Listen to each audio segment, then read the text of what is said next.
Is it your dream to be a noir-style detective? Sitting in a diner in those early morning hours, stressing over the unsolvable case? Walking the cold, uncaring streets, sifting through the garbage for clues, and of course, making money.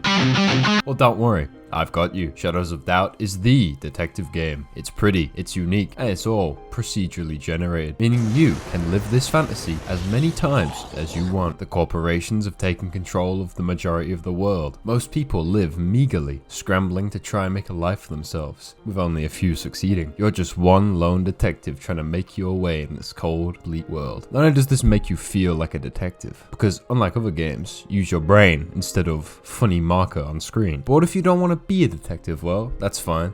There are other ways to make money and, of course, gain your social credit score. Shadows of Doubt gives you so many different options to resolve the same problems and has a freedom of gameplay style I haven't seen in a very long time. It's got the perfect framework for expansion, and you better bet those devs are gonna expand, baby. Your boy's about to explode. So welcome to the dark alley corporate hellscape. Oh, and sorry for the slideshow. My PC's basic, to say the least. So, how do you Shadows of Doubt? Well, first, you gotta make a world. Then, character. Make sure to pick a funny name. I didn't, because I'm Batman. Then, you'll load in, and from there, you're free to choose whatever it is you want to do. Roam the streets, eat some fast food, pick up a job, attack the less fortunate. It's all up to you, until you get the call to justice. Then, you'll need to make your way to the scene of the crime, so you can get down to business. Until you realize no one wants you there, have them set off the alarms, then get knocked unconscious by the enforcers. Wake up in the hospital bed, to then simply make your way back to the scene anyway. Then use your excellent detective skills in order to find clues. Ah yes, a dead body. I can conclude he was murdered. A few things go missing. Oh well, they're dead anyways, who's gonna notice? And in this economy, you can't afford to not eat some dead guy's food. It's 2023, and with inflation this bad, a man's gotta eat. From here, we're gonna check the phones, the body, the prints, the garbage, because we need to find a lead. Then, when we find the info, we can pin it up on our conspiracy board. Then from there, the approach is all up to you, my friend. You wanna interrogate the neighbors?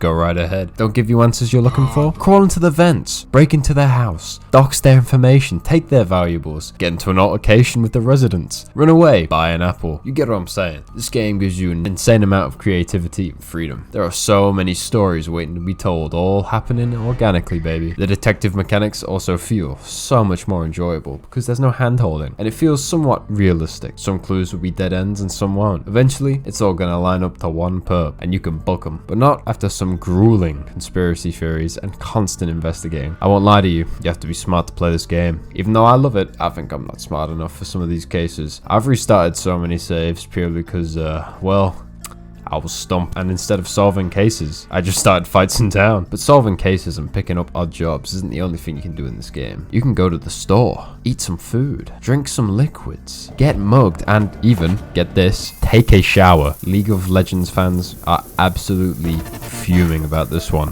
They're gonna all have that stinky debuff permanently, and anyone that goes near them within a 10-meter radius will gain the infamous nausea stat. It's just like real life. There's even a computer in their apartments, so they never have to go outside. Best case scenario for everyone, we don't have to smell them. Now let's talk cases. My first case was after the tutorial. I loaded in, went to the first scene of the crime, proceeded to find no leads, did nothing for a little bit, but then another person fell victim to a bit of mischief. I then promptly rushed to the scene, and yet again, I found nothing. Became depressed.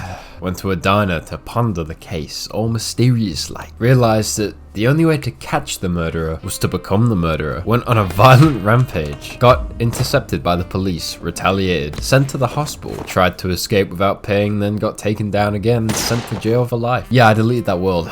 After I started my new life, I decided that being a real detective wasn't the life for me. Instead, I went over to the notice boards. You can find these inside the diners and do odd jobs for strange folk. And I'm all about those dirty deeds. For example, you can throw food in some guy's face and make a TikTok about it. Or if you're feeling naughty, break into someone's house, trash the place so their karma goes down. But my personal favorite mission is when you're tasked to find out someone's identity and take a photo. Why is that my favorite? Well, it's because in order to find someone, you have to enter their mind. You have to embody how they live. Eat the same foods, work the same jobs, live in the same house, study how they brush their teeth, their bowel movements. You gotta learn the timing, everything. Even watching them as they sleep.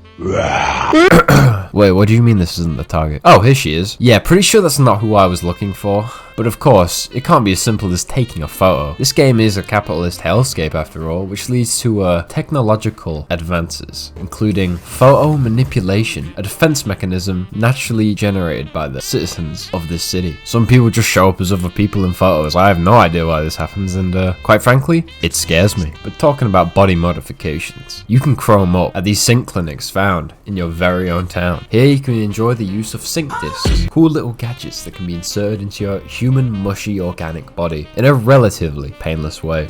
Open the door.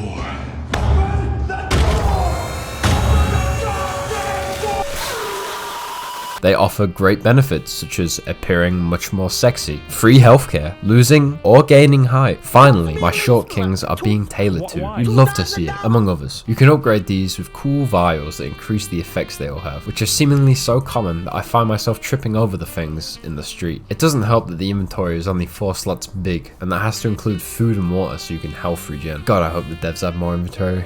In fact, they need to add more inventory, or else. Now, this game is in early access, and as you might have guessed, does lead to a few bugs. But the devs have already sent out patches. The game came out April 24th, and we've already seen 1 or 2 patches come out regarding the glitches in performance. It also has a set timeline of 6 months until full release, so we won't be stuck in early access hell like most games. And I may have failed to mention, but this game has limitless potential. Right now, what we have is basically just a proof of concept, a bare minimum. But the thing is, the way the game's core design is, you can add anything. More clues to investigate, done. More ways to interrogate someone, done. Add an interrogation room, done. Detain people, done. When you play this game, there are a lot of moments where you will say, wow, that's good, but what if it had this? And well, the thing is, you can have that. The devs listen to the feedback, so if they like it, they might just put it in the game. So here's my official request to the devs as the J-Man. Let me plant stuff on people. I want to put the instructions to nuclear fission into someone's PC. Why? Because I'm a gremlin, that's why.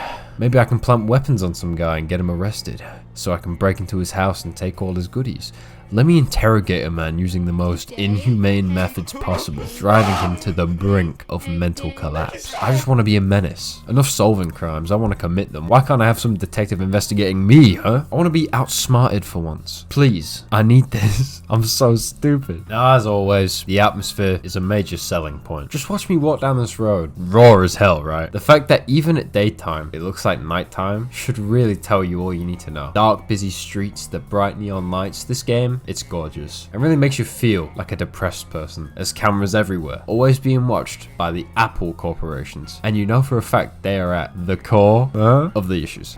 You can feel the oppressed atmosphere. I see a lot of players saying that this game has a Blade Runner feel, minus the cool space gadgets and a certain famous actor that people seem to love. Just walking around these environments is fun because of how well crafted each city is, despite being randomly generated. Colors used are perfect for reflecting the mood. Overall, it's deceptively bright considering it's meant to be a noir thriller detective game. It would be great if I could actually run it. Sadly, my Mongolian hardware just can't rendell in these pixel graphics without catching on fire. I mean, I have to have a fire extinguisher on hand when I play this game, but it's a small price to pay for the graphics this good. Am I right, PC gamers? It's literally a gigabyte big. Why do I bother with these videos? Why? The tension you will feel when breaking into a house or business is great. You can cut the air because the suspense is so thick, knowing at any minute you could be caught red-handed by the cameras. And if you make a noise a bit too loud, Paul here is going to wake up, find you, and show you what happens when he's had one too many Stellas. Spoiler, you're not going to win. The pure panic you feel when getting caught in a locked-off house with no exits, unrivaled. Not even in a real horror game. No horror game has ever had me shaken in my custom baby seal leather boots as hard as having Dazza swing at me with only the hallway as my source of light. It makes it feel like each action you take has a consequence. Seeing that red marker whenever I'm lockpicking or the camera beeping when it sees me lurking really does freak me out. Not to mention the times I forgot certain actions make noise and get people's attention, causing me to scramble into a vent. Plus there's turrets in the apartment blocks. What? Like what? Real 1984 vibes, if you know what I'm saying.